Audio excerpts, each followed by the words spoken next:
before we get on to the joke, I think you were the person who asked the question, were you, about a leadership election?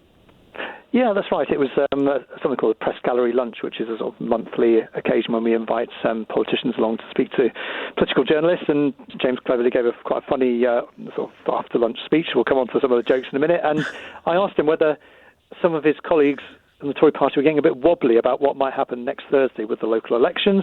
And if they went as disastrously badly as some people think they will, was he worried that some Tory MPs might put in letters of no confidence in the Prime Minister? And I kind of expected him to say, look, first of all, we think we're going to do okay next week. And secondly, this is all hypothetical and speculation. Instead of which, he went off on one, really. He said that if you're going to jump out of an aeroplane, make sure you've got a parachute first. Having a leadership contest now would be a catastrophically bad idea. And the people who thought it was a good idea seemed to think that just having some sort of random idea of what might happen next was good enough. So he was completely scathing about the prospect.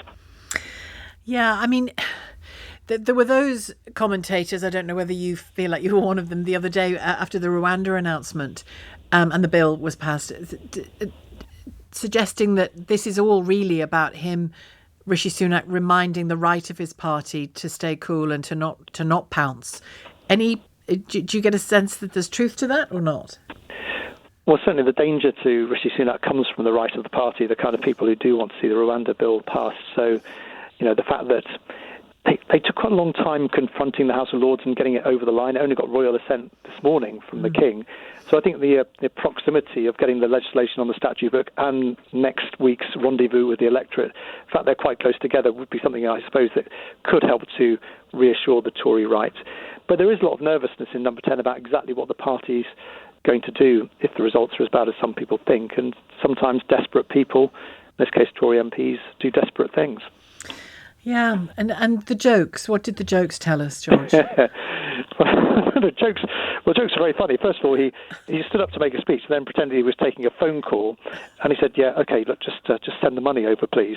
Which obviously, I'm surrounded by very bad people. Yeah. Mark Menzies and the Tory MP who's surrounded by very bad people. But then he told a equally funny joke about when he was removed as Foreign Secretary by Rishi Sunak and given the Home Office instead, and of course was replaced by David Cameron, and he said that the move had been taken because of because of diversity issues in the cabinet, and said that Rishi Sunak was worried there weren't any old Etonians represented at the higher echelons of the cabinet, which wasn't a bad joke. But then he said that to deliver this message, the Prime Minister looked him in the eye, and he said he had to stand on his wallet to do that, which was actually quite an amusing little joke. Not just referring to the fact that Rishi Sunak's quite small.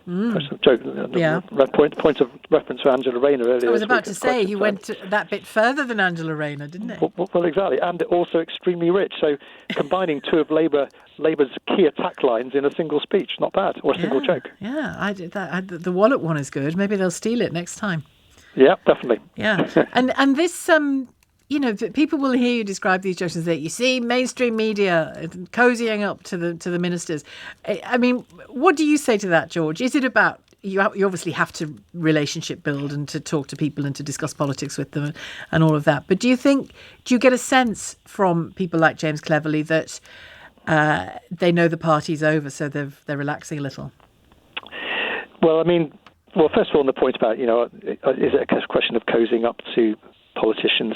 Look, part of our job is to get politicians in a sort of slightly more informal atmosphere and to get them to tell us things so we can then come on, write about them in our newspaper or talk about it on your radio programme. And I think your work over the years tells us you're sufficiently comfortable in making them uncomfortable sometimes.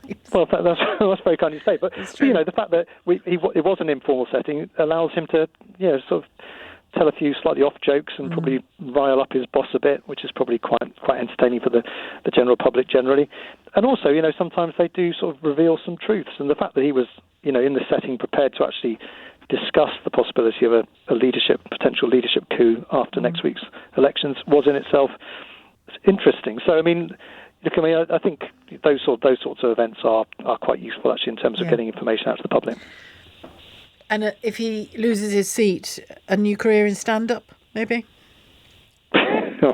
no Conservative seat is all that's safe at the moment. So there are a lot of people looking for alternative careers wandering around the city of London with their CVs at the moment if you're a Conservative MP. But maybe a stint down at the comedy club would be quite good. It was actually quite a good comic turn, I have to say. Okay. Thanks, George. Always good to talk to you. Thank you, George.